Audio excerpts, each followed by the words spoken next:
અને કુંભ અને મીન રાશિમાં હજુ પણ સાડાસાતી ચાલુ રહી છે। આ જ કારણસર શનિનો સીધો પ્રભાવ કેટલીક રાશિઓ પર લાંબા સમય સુધી રહે છે, એટલે કે ગ્રહોની આ યુતિને સારી નથી માનવામાં આવતી। આગામી દિવસોમાં આ ગ્રહો એક પછી એક મીન રાશિ છોડી દેશે, પરંતુ શનિદેવ જૂન 2027 સુધી મીન રાશિમાં રહેશે। અને હવે જાણીએ કે શનિ ગ્રહના 12 રાશિઓ પર શું પ્રભાવ પડશે। શનિદેવ તેમની પ્રિય રાશિ કુંભ રાશિ છોડીને ગુરુની રાશિ મીન રાશિમાં પ્રવેશ કરી ચૂક્યા છે અને તે આ રાશિમાં 2027 સુધી રહેશે। તો તેના લીધે 12 રાશિમાં શું ફરક પડશે, કોને લાભ થશે, કોને નુકસાની જશે, ચાલો જાણીએ।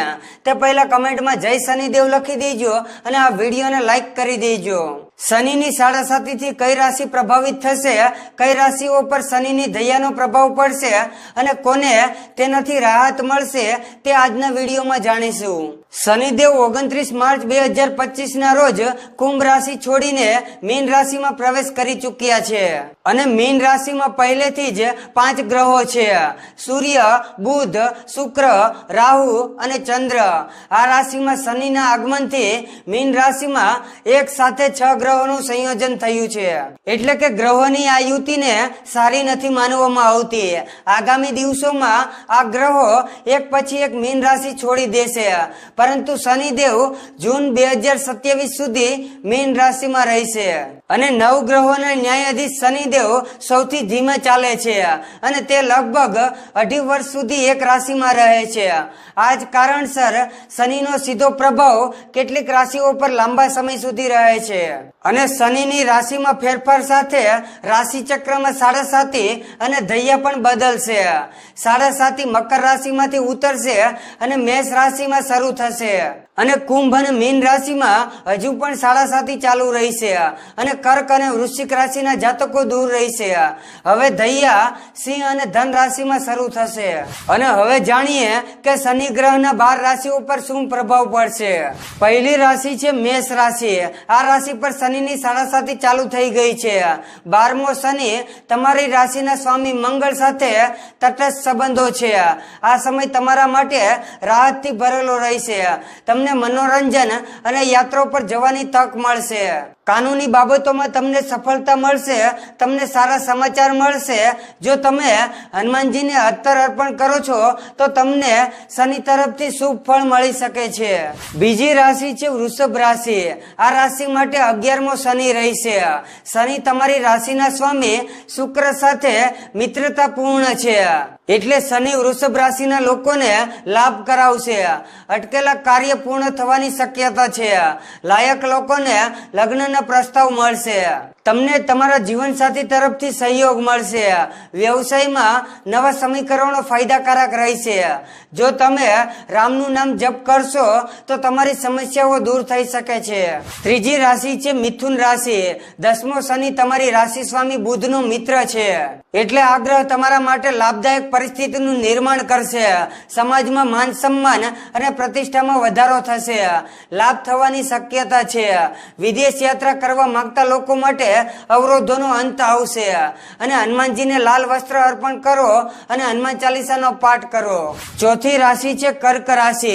9મો શનિ તમારી રાશિ સ્વામી ચંદ્રનો શત્રુ છે, પરંતુ આવનારા સમયમાં શનિ તમારા માટે અનુકૂળ પરિસ્થિતિઓ બનાવશે અને બધું જ બરાબર થઈ ગયા પછી પણ અજાણ્યાનો ડર રહેશે।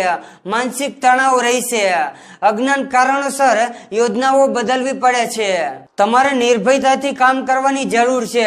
ભગવાન શિવની પૂજા કરવાથી શાંતિ મળશે। ભગવાન શિવને અંજીરનું ફૂલ અર્પણ કરો। 5મી રાશિ છે સિંહ રાશિ। આ રાશિ પર શનિની દયા શરૂ થઈ ગઈ છે।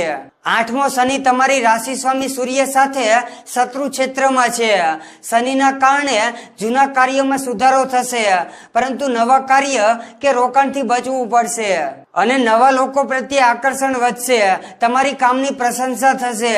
પ્રમોશન મળવાની શક્યતા છે। હનુમાનજીને સુગંધિત ધૂપ અર્પણ કરો। 6ઠી રાશિ છે કન્યા રાશિ। 7મો શનિ જે આ રાશિનો સ્વામી બુધનો મિત્ર છે, તેથી તમારે વધારે મહેનત કરવાની જરૂર રહેશે નહીં। કાર્યમાં આવતા અવરોધો દૂર થશે, તમારા પ્રયત્નો સફળ થશે, વિવાહ જીવનમાં ખુશીઓ રહેશે, પ્રેમ સંબંધમાં તમને સફળતા મળશે અને હનુમાનજીને ચમેલીના ફૂલ અર્પણ કરો. 7મી રાશિ છે તુલા રાશિ. છઠ્ઠો શનિ તમારી રાશિ સ્વામી શુક્રનો મિત્ર છે. તમારા માટે ખાસ લાભદાયક કારણ પરિસ્થિતિઓનું નિર્માણ થશે. ખોવાયેલું માન સન્માન પાછું મળશે. જૂના રોગોથી રાહત મળશે. તમે તમારા પરિવાર સાથે ખુશીઓથી સમય પસાર કરી શકશો. કાર્યસ્થળ પર તમારી ઉપયોગિતા વધશે અને શુભ કાર્યમાં સામેલ થશો અને ભગવાન શિવને જળ અર્પણ કરો. 8મી રાશિ છે વૃશ્ચિક રાશિ. 5મો શનિ તમારી રાશિ સ્વામી મંગળનો વિરોધી છે. તેથી તમને સફળતા મળશે, પરંતુ તમારે વધારે મહેનત કરવી પડશે. કામમાં અવરોધો આવશે. તમારા દુશ્મનો તમારા કામને અટકાવશે. તમને તમારા પરિવાર સાથે ધાર્મિક યાત્રા પર જવાની તક મળશે. બેરોજગારોને રોજગાર મળશે. ભગવાન ગણેશને દુર્વા અર્પણ કરવું જોઈએ તમારે.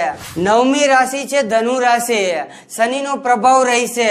શનિ તમારી રાશિ સ્વામી ગુરુ સાથે સમાન સંબંધ જાળવી રાખે છે. શનિ ચોથા ભાવમાં રહેશે અને શત્રુ હોવા છતાં પણ તે ઘણી સમસ્યાઓનો અંત લાવશે અને એવું કામ શરૂ થઈ શકે છે જેની તમે ઘણા દિવસથી રાહ જોઈ રહ્યા હતા. વ્યવસાયમાં પ્રગતિ થશે અને વિરોધીઓનો પરાજય થશે. કેટલાક બાંધકામના કાર્ય શરૂ થઈ શકે છે અને હનુમાનજીને દરરોજ દીવો પ્રગટાવવો જોઈએ. 10મી રાશિ છે મકર રાશિ. ત્રીજો શનિ તમારી રાશિનો સ્વામી છે. તમને ઘણી અણધારી સફળતા મળશે. બાકી રહેલા કામ પૂર્ણ થશે. વિરોધીઓનો પરાજય નિશ્ચિત છે. માન સન્માન અને પ્રતિષ્ઠામાં વધારો થશે અને ધાર્મિક કાર્યોમાં રસ વધશે. તમને તમારા મિત્રોનો સહયોગ મળશે. ફસાયેલા પૈસા પાછા મળશે. તમને તમારા કાર્યમાં સફળતા મળશે અને તમારે હનુમાનજીની પૂજા કરવી જોઈએ. 11મી રાશિ છે કુંભ રાશિ. શનિની ઉતરતી 7.5 ચાલુ રહેશે.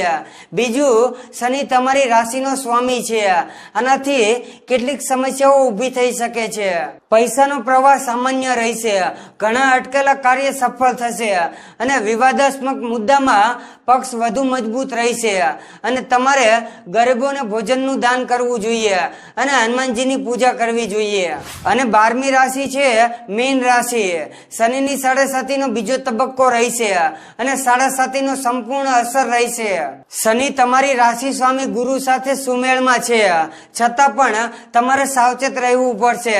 તમારે નાની મોટી સમસ્યાઓનો સામનો કરવો પડશે. તમારા કાર્યસ્થળ પર તણાવ રહી શકે છે.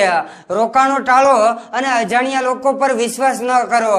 બાળકો તરફથી અસહકાર ચાલુ રહેશે.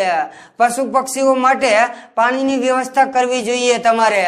અને કમેન્ટમાં જય શનિદેવ લખવાનું ન ભૂલતા. જય શનિદેવ.